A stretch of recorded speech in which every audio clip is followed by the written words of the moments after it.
Hello ನನ್ನ ಮುದ್ದು ಕುಟುಂಬದವರು ಎಲ್ಲರಿಗೂ ನಮಸ್ಕಾರ. ಇವತ್ತು ನಾನು ನಿಮಗೆ ರೇಷನ್ ಅಕ್ಕಿಯಲ್ಲಿ ನೀರು ದೋಸೆ ಹೇಗೆ ಮಾಡೋದಂತ ತೋರಿಸ್ಕೊಡ್ತಾ ಇದ್ದೀನಿ. ಫಸ್ಟು ನಾನು ಅಕ್ಕಿನ ರಾತ್ರಿ ಮಲ್ಕೊಳ್ಳೋವಾಗ ನೆನೆಸಿಟ್ಟಿದ್ದೀನಿ ನೋಡಿ. ಈಗ ನಾನು ಅಕ್ಕಿನ ತೊಳ್ಕೊಂಡು ಒಂದು ಜಾರ್ಗೆ ಅಕ್ಕಿ ಹಾಕ್ಕೊತಾ ಇದ್ದೀನಿ ನೋಡಿ. ಈ ರೀತಿ ಅಕ್ಕಿ ಹಾಕ್ಕೊಳ್ಳಿ. ಅಕ್ಕಿ ಹಾಕ್ಕೊಂಡು ಸ್ವಲ್ಪ ಈರುಳ್ಳಿನ ಕಟ್ ಮಾಡಿ ಹಾಕ್ಕೊತಾ ಇದ್ದೀನಿ ನೋಡಿ. ಈ ರೀತಿ ಈರುಳ್ಳಿನ ಕಟ್ ಮಾಡಿ ಹಾಕ್ಕೊಳ್ಳಿ. ಮತ್ತು ಸ್ವಲ್ಪ ಕಾಯನ್ನು ಕೂಡ ಆ್ಯಡ್ ಮಾಡ್ಕೊತಾ ಇದ್ದೀನಿ ನೋಡಿ. ಕಾಯಿ ಹಾಕ್ಕೊತಾ ಇದ್ದೀನಿ. ಈಗ ಇದಕ್ಕೆ ಸ್ವಲ್ಪ ಅನ್ನ ಕೂಡ ಹಾಕ್ಕೊತಾ ಇದ್ದೀನಿ. ಸ್ವಲ್ಪ ಅನ್ನ ಹಾಕ್ಕೊಂಡ್ರೆ ಸಾಕಾಗುತ್ತೆ ನೋಡಿ. ಸ್ವಲ್ಪ ಹಾಕ್ಕೊಳ್ಳಿ ಸಾಕು. ಮತ್ತು ಸ್ವಲ್ಪ ಜೀರಿಗೆನ ಹಾಕ್ಕೊತಾ ಇದ್ದೀನಿ. ಇಷ್ಟನ್ನು ಹಾಕ್ಕೊಂಡು ನಾನು ರುಬ್ಕೊತೀನಿ. ಸ್ವಲ್ಪ ನೀರನ್ನು ಆ್ಯಡ್ ಮಾಡಿಕೊಂಡು ಸ್ವಲ್ಪ ರುಬ್ಕೊಳ್ಳಿ. ನೈಸಕ್ಕೆ ರುಬ್ಕೊಬೇಕಾಗುತ್ತೆ ನೋಡಿ. ರುಬ್ಕೊಂಡಿದ್ದೀನಿ. ಈಗ ನೋಡಿ ನೈಸಿಕ್ಕಿದೆ. ಈ ರೀತಿ ನೈಸಾಗಿರಬೇಕು. ಮತ್ತು ಒಂದು ಪಾತ್ರೆಗೆ ಹಾಕ್ಕೊಂಡು ನೋಡಿ, ಈ ರೀತಿ ಪಾತ್ರೆಗೆ ಹಾಕ್ಕೊಂಡು ನಿಮ್ಗೆ ಎಷ್ಟು ನೀರು ಅಂದರೆ ಇದು ನೀರು ದೋಸೆ ಆಗಿರೋದ್ರಿಂದ ತುಂಬಾ ಗಟ್ಟಿಗಿರಬಾರ್ದು, ಸ್ವಲ್ಪ ತೆಳ್ಳಗೆ ಇರಬೇಕು ನೋಡಿ. ನಾನು ಯಾವ ಹದದಲ್ಲಿ ಬೇಕು ಅಂತ ತೋರಿಸ್ಕೊಡ್ತಾ ಇದ್ದೀನಿ ನೋಡಿ. ಮಿಕ್ಸ್ ಮಾಡಿಕೊಂಡ್ರೆ ತೆಳ್ಳಗಿರಬೇಕು, ತುಂಬ ಗಟ್ಟಿ ಇರಬಾರ್ದು ನೋಡಿ. ಈ ರೀತಿ ತೆಳ್ಳಗೆ ಇರಬೇಕು. ಈ ರೀತಿ ಮಾಡಿಕೊಂಡು ಸ್ವಲ್ಪ ಉಪ್ಪನ್ನು ಆ್ಯಡ್ ಮಾಡ್ಕೊಳ್ಳಿ.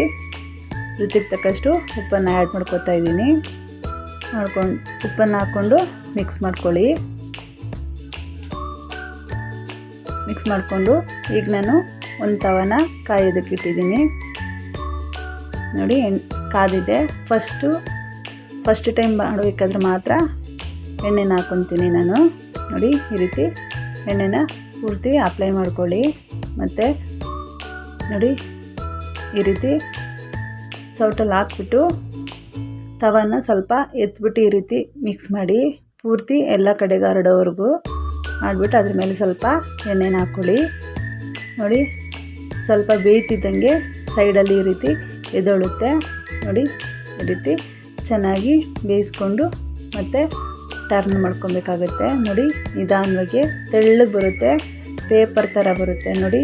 ತುಂಬಾ ತೆಳ್ಳಗಿರುತ್ತೆ, ತುಂಬಾ ಚೆನ್ನಾಗೂ ಕೂಡ ಇರುತ್ತೆ. ಹುಳಿ ಇರೋದಿಲ್ಲ. ಯಾಕಂದರೆ ದೋಸೆ ಮಾಮೂಲಿ ದೋಸೆ ಆದರೆ ಹುಳಿ ಬರುತ್ತೆ. ಇದು ನೀರು ದೋಸೆ ಆಗಿರೋದ್ರಿಂದ ಅವಾಗೆ ರುಬ್ಬಿ ಅವಾಗೆ ಮಾಡೋವಂಥದ್ದು ನೋಡಿ. ಎಷ್ಟು ತೆಳ್ಳಗೆ ಬಂದಿದೆ.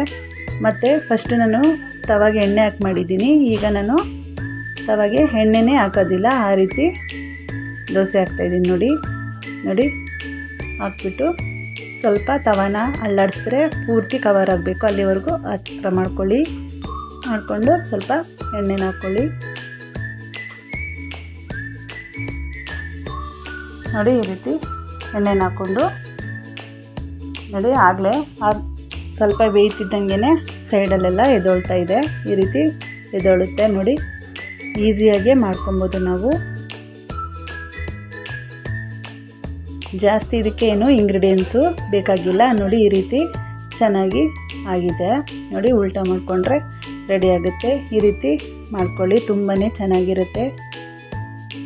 ಈ ರೀತಿ ಮಾಡೋದ್ರಿಂದ ತುಂಬ ಟೇಸ್ಟಾಗೂ ಇರುತ್ತೆ. ಅದರಲ್ಲೂ ಕಾಯಿನ ಹಾಕ್ಕೊತೀವಲ್ಲ, ತುಂಬ ಟೇಸ್ಟನ್ನು ಕೊಡುತ್ತೆ ನೋಡಿ. ಈ ರೆಸಿಪಿ ನಿಮಗೂ ಕೂಡ ಇಷ್ಟ ಆಗಿದೆ ಅಂದ್ಕೊತೀನಿ. ಇಷ್ಟ ಆಗಿದರೆ ಈ ರೆಸಿಪಿ ಲೈಕ್ ಮಾಡಿ, ಶೇರ್ ಮಾಡಿ, ಹಾಗೆ ಕಮೆಂಟ್ ಮಾಡಿ. Thank you.